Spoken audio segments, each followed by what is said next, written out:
Assalamualaikum warahmatullahi wabarakatuh. Waalaikumsalam warahmatullahi wabarakatuh. Selamat pagi semuanya. Pagi, Mem. Bagaimana keadaannya? Sehat kan, Nak? Alhamdulillah. Oke lah. Jadi walaupun kita ya kondisi juga semakin ini, ya saya juga ngerti gimana keadaan kalian, makanya mungkin hanya beberapa orang yang hari ini bisa ikut Zoom, mungkin keadaan ataupun keterbatasan yang memang jadi kendala kenapa kalian jadi tidak ikut belajar. Oke, kita mulai aja ya untuk pertemuan yang kedua.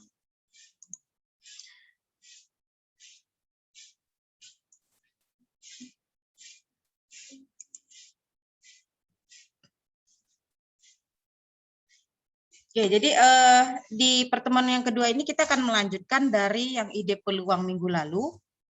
Dimana kalau ide peluang itu kan kita menemukan suatu ide yang original, yang asli memang punya kita. Nah, kemudian untuk mengembangkan ide tadi, maka kita perlu yang adanya riset pasar dan analisis SWOT. Nah, gunanya dari riset pasar dan analisis SWOT ini, kita bisa membuat perencanaan untuk jangka panjang ya, ataupun ekspektasi di masa yang akan datang. Nah, dari indikator pembelajaran yang akan kita bahas ya, yang harus kita pahami itu adalah menjelaskan riset pasar pada pengolahan makanan khas daerah yang dimodifikasi dari bahan pangan, nabati, dan hewani. Nah, kemudian mampu menjelaskan analisis SWOT pengolahan makanan khas daerah yang dimodifikasi, baik dari nabati maupun hewani. Tujuan pembelajaran itu sendiri adalah kamu mampu untuk menjelaskan apa itu riset pasar, ya. Kemudian kamu juga mampu menjelaskan analisa SWOT-nya, ya, dalam pengolahan makanan khas daerah yang dimodifikasi. Nah, kita lihat riset pasar. Jadi riset pasar minggu lalu udah saya singgung ini sedikit tentang bagaimana cara-cara kita melakukan riset pasar, urutan-urutan yang harus kita buat dalam menentukan ataupun melakukan riset pasar. Nah, yang pertama itu adanya perumusan masalah. Jadi kamu di sini mengidentifikasi masalah yang ada, ya, dengan membuat sebuah pertanyaan-pertanyaan yang lebih rinci, ya, baik dari ruang lingkup masalahnya maupun dari jenis pengolahannya. Kemudian ada penentuan tujuan. Nah, penentuan tujuan ini kamu harus jelas apa sih tujuan untuk melakukan riset pasar ini. Mungkin dari ide yang ada, maka di sini kamu harus memang benar-benar tahu tujuannya mau kemana. Kemudian pengumpulan data. Jadi pengumpulan data ini sangat penting ketika kita melakukan riset pasar. Karena apa? Karena dengan adanya data yang kita peroleh, baik itu dari observasi, survei, wawancara, maupun yang lainnya, itu bisa membantu kamu dalam membentuk sebuah produk. Nah, kemudian ketika kamu sudah mengumpulkan data, maka kamu bisa menganalisis datanya. Menganalisisnya dalam arti adalah kamu bisa mengklasifikasikan mana yang mudah, yang sedang, maupun yang susah. Jadi data tadi kamu bisa analisis satu persatu sehingga nanti bisa mendapatkan solusinya. Kemudian interpretasi hasil. Nah, di sini dalam interpretasi hasil kamu bisa menggabungkan sebuah data ya, yang baik itu yang sudah dianalisis maupun dari berbagai macam pertanyaan yang sudah kamu buat dan kamu tanyakan kepada konsumen. Jadi di sini kamu bisa melihat rangkuman dari data yang telah kamu kumpulkan, ya, membuat keputusan bagaimana nanti hasilnya di masa yang akan datang. Nah, kita lihat dari awal kita ingin membuat sebuah produk. Nah, setelah kamu melakukan riset pasar, maka hasil yang kamu harapkan dari riset pasar tersebut itu apa? Nah, jadi misalkan hasil risetnya yang pertama, kalau dari segi pengolahan, kamu butuh makanan itu menjadi awet, jadi butuh awet. Gimana caranya? Nah, kemudian harus higienis. Gimana juga caranya melakukan pembuatan produk agar produk kamu itu higienis dan awet. Kemudian ingin variasi rasa. Nah, berarti di sini kamu bisa melakukan eksperimen dengan melakukan berbagai macam rasa, sehingga ketika kamu berhasil melakukan variasi rasanya, kamu bisa membuatnya dengan modifikasi daripada rasa aslinya gitu. Jadi di sini hasil riset yang mau kamu buat itu apa saja gitu. Jadi di sini harus benar-benar terperinci dan jelas. Setelah hasil riset itu sudah kamu buat dan memang sudah tahu arahnya di mana, nah disinilah yang disebut dengan modifikasi, pengembangan produknya. Ketika kamu sudah mengembangkan produk, maka kamu juga harus melihat dari hasil rancangan kamu sendiri. Setelah ini dimodifikasi dari hasil riset yang ingin kamu, yang sudah kamu buat. Nah, kemudian setelah hasil rancangan tadi sudah terbentuk, maka kamu bisa melakukan proses produksi. Proses produksi ini juga disebut dengan modifikasi. Yang bagaimana? Mungkin dari segi bahannya. Bahannya mungkin kamu ada yang kamu ubah sedikit. Bahan dasarnya kamu padukan dengan bahan yang lain.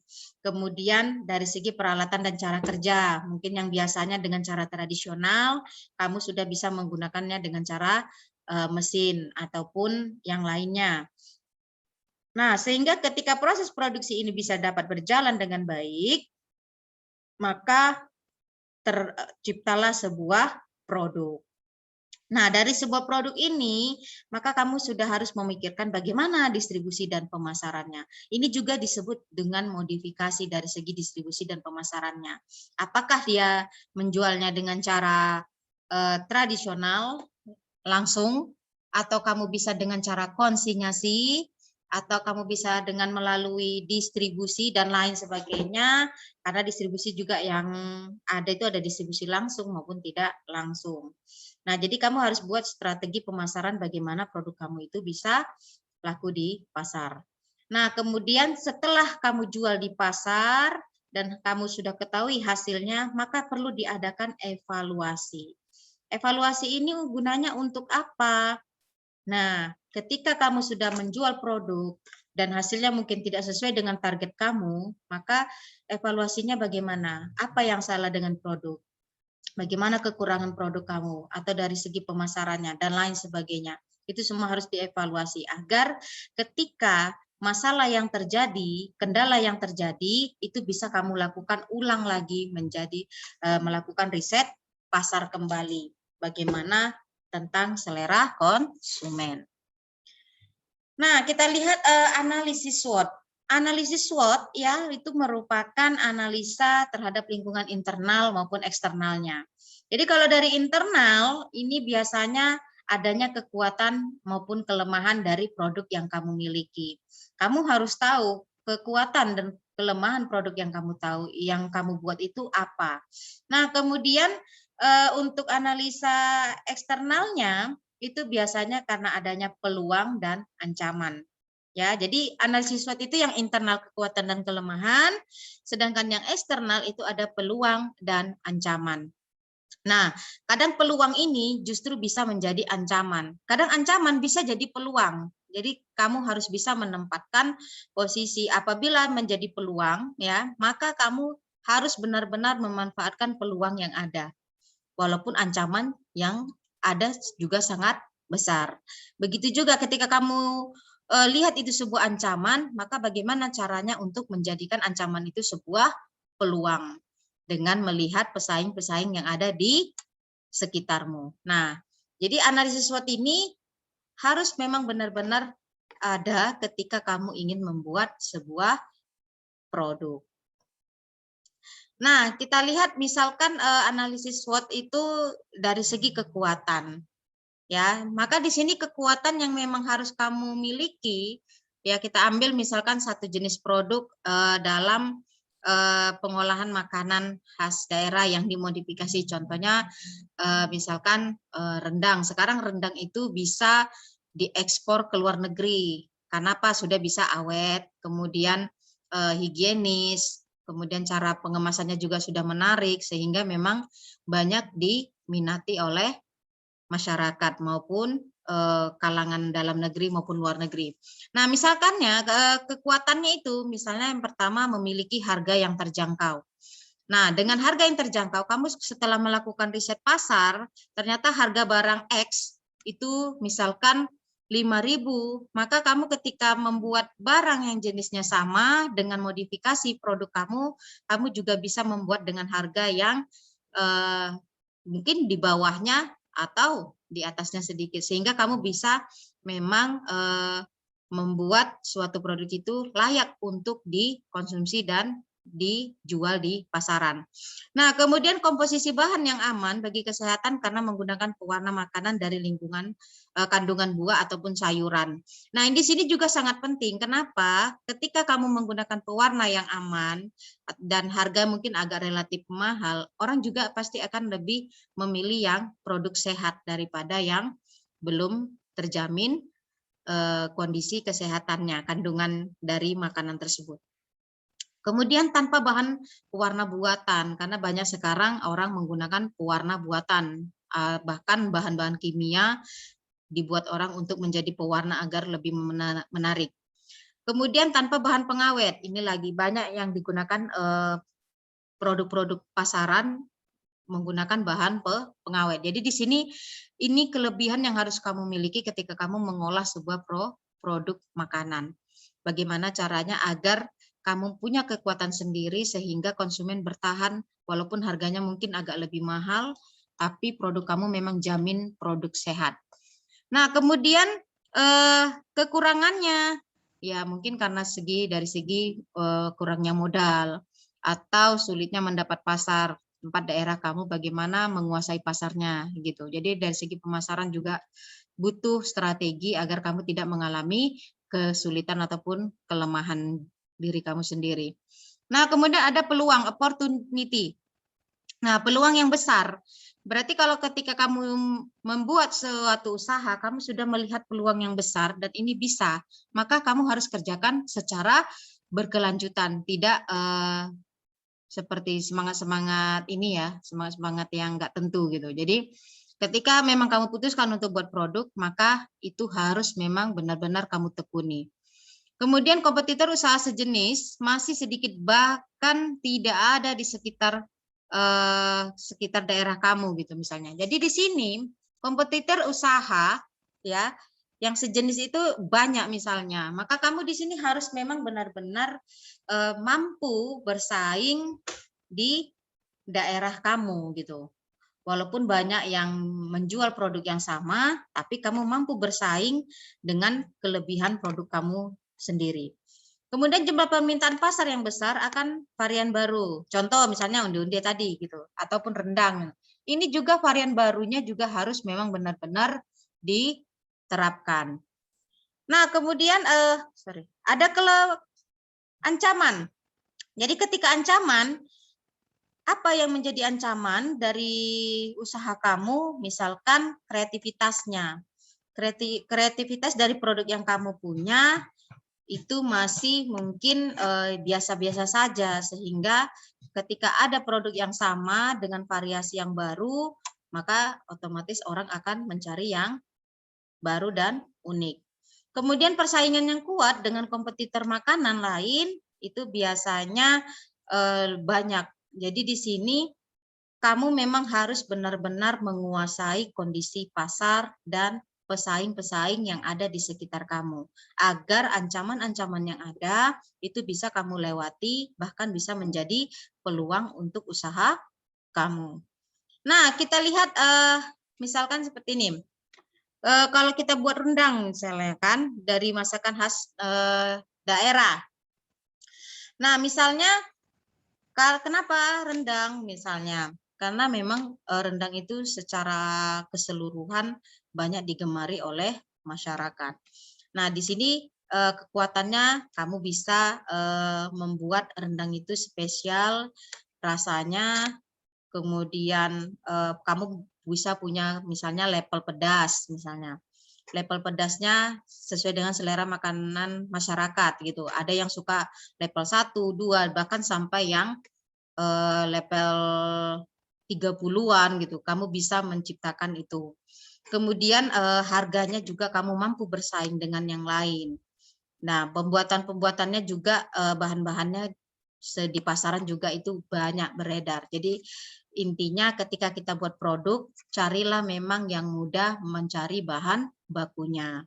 Nah, jadi yang perlu dianalisis tadi seperti yang sudah saya jelaskan, baik dari segi harga, bahan-bahannya, kemudian rasanya gitu. Jadi di sini kamu harus benar-benar bisa menciptakan terobosan terbaru. Walaupun kata orang rendang sudah biasa, tapi kamu bisa membuatnya dengan cara yang berbeda. Kemudian kelemahan ataupun dari produk yang ada. Di sini biasanya kalau kelemahan itu harga barangnya yang tidak stabil. Contoh, misalkan kalau daging, permintaan daging tinggi, maka harganya juga bisa turun. Tapi ketika permintaan menurun, ketika harga permintaan naik, maka jumlah barang yang diminta juga akan turun. Tapi harga itu ketika naik, maka permintaannya turun. Tapi ketika harganya turun, maka permintaan akan banyak. Nah, sementara ketika kamu buat produk, kamu juga harus bisa memprediksikan harga terendah dari sebuah bahan tersebut sampai dengan harga tertinggi. Nah, jadi di sini biasanya ketika kamu sudah bisa memprediksi harga paling tinggi dari sebuah daging, maka kamu bisa membuat produk itu tetap stabil. Ya, misalkan harga daging 110 sampai 150 per kilogram. Nah, berarti kamu bisa memprediksikan harga jual dalam jangka waktu yang lama. Sehingga walaupun harga daging naik 100 misalnya dari 110 ke 130, maka kamu tetap bisa menjual dengan harga yang sama. Nah, disinilah kamu harus analisis bagaimana caranya agar kelemahan-kelemahan yang terjadi, baik itu yang ada di internal maupun eksternal, kamu bisa kuasai, kamu bisa memprediksikan. Ya, contohnya tadi kalau misalnya harga daging tadi, misalnya kamu buat ketika kamu beli 110, terus kamu jual, kamu tidak memprediksikan harga. Nah, ini yang menjadi ancaman buat usaha kamu. Kenapa? Tidak mungkin ketika kamu baru jualan, kamu mengeluarkan produk, kemudian bulan depan naik harga bahan bakunya, kamu naikkan harga produk kamu. Kualitas jadinya kamu turunkan kualitasnya. Nah, di situ yang sering merusak produk dan merusak usaha. Sehingga dalam menentukan harga, kamu memang harus benar-benar menjaga kualitas dan memprediksikan harga tertinggi bahan dasar dari pembuatan produk kamu. Nah, kemudian kesempatan ataupun opportunity. Nah, kesempatan ataupun opportunity di sini kamu harus bisa menawarkan ataupun mulai berani dalam bersaing. Contohnya, misalkan dalam sebuah event pernikahan, kamu bisa membuka sebuah catering contohnya. Nah, kemudian atau membuka pasar online dan lain sebagainya. Jadi misalkan produk yang kamu buat, kamu jual mungkin dengan promo ongkos gratis, dengan memprediksikan harga yang sudah kamu tetapkan tanpa mengalami kerugian dengan cara mengirimkan barang tersebut secara gratis gitu. Sehingga di sini biasanya banyak konsumen memang kalau dia pembelian online itu biasanya sering kendalanya adalah ongkos kirimnya. Tapi kalau kamu bisa membuat promo dengan menjual barang, mencari kesempatan, memberikan ongkos gratis di suatu daerah misalkan, maka di sini bisa membuat kesempatan yang besar dalam penjualan produk kamu. Nah, sedangkan ancaman di sini biasanya banyak orang yang memang membuat produk-produk yang sama ketika dia melihat satu produk itu laku keras di pasaran. Nah, maka di sini kamu harus bisa mempertahankan baik itu kualitas, rasa. Nah, biasanya ketika ancaman-ancaman muncul ini ya, dan kamu merasa takut, akhirnya kamu juga melakukan pembuatan produk secara sembarangan. Nah, jadi di sini biasanya kalau memang seseorang sudah membuat produk dan memang sudah mempunyai kualitas yang bagus, itu biasanya orang-orang akan bertahan dengan produk yang sudah mereka anggap aman gitu. Contoh misalkan ketika kamu di bawah abang gak kerja, sorry. Maaf ya nak. Jadi ketika memang kamu sudah mampu untuk menjual di pasaran dengan harga yang memang sudah standar, maka di sini kamu harus memang benar-benar menguasai strategi pemasaran, ya, strategi bisnis, ya. Ketika itu maka kamu bisa berhasil. Tapi kalau tidak, susah nak untuk bersaing, ya. Nah, kira-kira dari penjelasan yang saya jelaskan, ada yang ingin ditanyakan? Atau saya yang ingin bertanya? Saya mau bertanya karena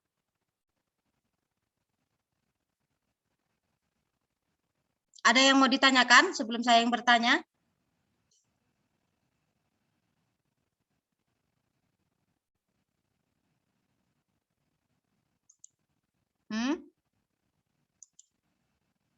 Udah banyak ya, Bang. Ulul Azmi? Ada yang ingin ditanyakan? Tidak, Mem. Saya baru masuk, Mem. Baru masuk. Terlambat tadi ya. Siapa lagi ya? Cynthia baru masuk juga. Zaki.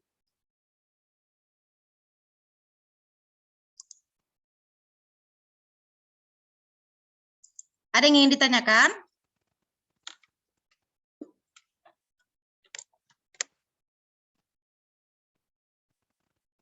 Ada?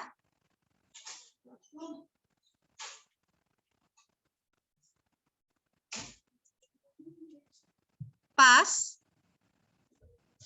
Pas, Mem.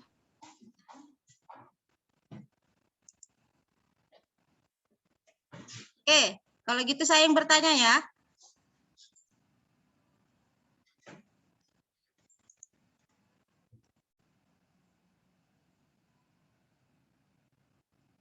Riyadi.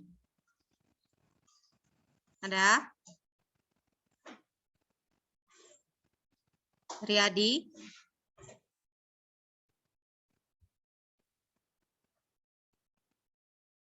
Ada Riyadi?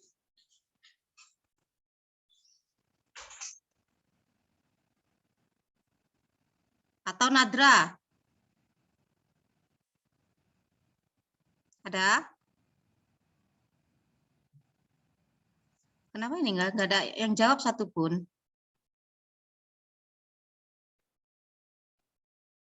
Hah? Sasi ada Sasi?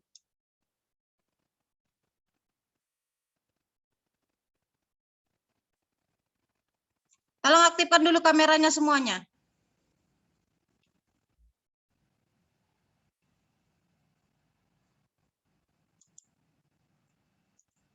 Aktifkan dulu kameranya semuanya. Nah. Oke. Monica. Iya, Mem. Oke. Coba dulu buat satu contoh untuk memodifikasi makanan, analisa SWOT-nya. Dari segi kekuatan. Contoh, kamu buat dulu satu produk yang bisa dimodifikasi dan kekuatannya apa? Contohnya apa ya, Mem? Tahu mungkin, Mem? Tahu? Iya, tahu dimodifikasi jadi ini, Mem. Jadi kayak dikasih bumbu tela-tela gitu kan, itu biasa dijual di depan Alfamidi, Mem. Kekuatannya itu anak-anak sekolah juga bisa karena harganya terjangkau gitu, Mem. Jadi bisa didapatkan gitu, Mem. Yang ini dulu, yang lebih spesifik gitu, misalnya tahu tadi misalnya. Nah, tahu. Terus kalau misalnya coba dibuat modifikasi yang lebih baik dari yang ada di daerah sekitar kamu, kira-kira dalam bentuk yang bagaimana?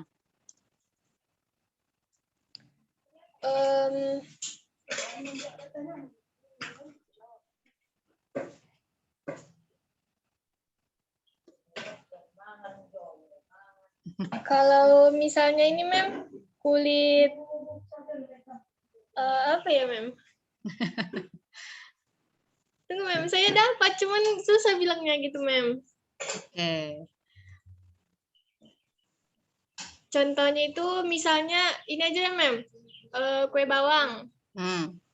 Kan kue bawang itu sering nih kan, Mem, dijual di warung. Gimana kalau misalnya kue bawang itu kalau di daerah sini tuh dijadikan kayak oleh-oleh gitu, Mem. Kan memang ada gitu oleh-oleh, cuman kalau di daerah sini masih jarang dijadikan oleh-oleh gitu, Mem. Nah, keunggulannya dari segi mana ya? Untuk modifikasinya dari segi mana? Apa yang kamu modifikasi dari kue bawang tersebut? Kemasannya, Mem. Kemasannya. Kan biasanya itu kan, Mem, kemasannya itu biasanya plastik dibakar gitu kan, Mem. Coba dimodifikasi kayak di sekarang itu kan kayak ada gitu kan, paper bag gitu kan, Mem. Misalnya kita beli 3 gratis 1, jadi dikasih paper bag kayak khas daerahnya gitu, Mem.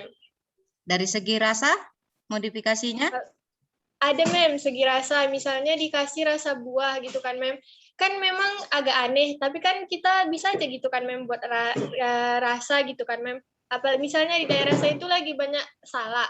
Kalau dimodifikasi kue bawang rasa salak bisa, Mem. Oke. Terima kasih Monica. Untuk pertemuan berikutnya kita akan bahas nanti lagi ya, setelah analisis SWOT kita akan bahas tentang administrasi dan pemasarannya. Jadi kamu boleh baca-baca nanti di bagian administrasi dan pemasaran karena itu akan berkaitan lagi dengan pelajaran-pelajaran yang sebelumnya. Itu saja untuk hari ini. Kita sudahi. Assalamualaikum warahmatullahi wabarakatuh. Waalaikumsalam warahmatullahi wabarakatuh.